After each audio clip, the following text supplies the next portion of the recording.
Трагически ушел из жизни солист театра оперы и балета Айдар Хисамуддинов, народный артист Чувашии, кавалер ордена Дягилева за пользу русской культуре, обладатель медали ордена за заслуги перед Чувашской республикой, лауреат различных фестивалей и конкурсов, погиб накануне 8 апреля. Ему было 36 лет. В эти минуты в театре оперы и балета идет прощание с танцовщиком.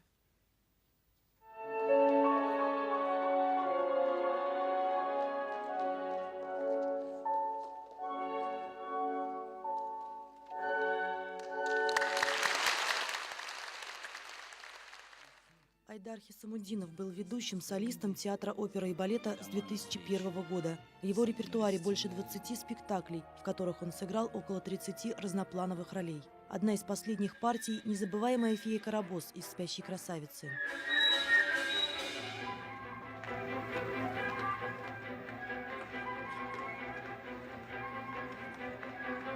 Партия очень интересна. Интересна тем, что она не столько женская, сколько это такой гротеск, в котором можно очень много передать.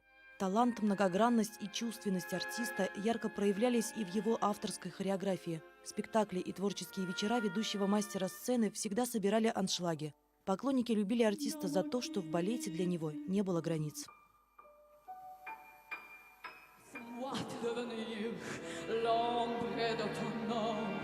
L'ombre de ton monde, l'ombre de ton chemin. Ne me quitte pas.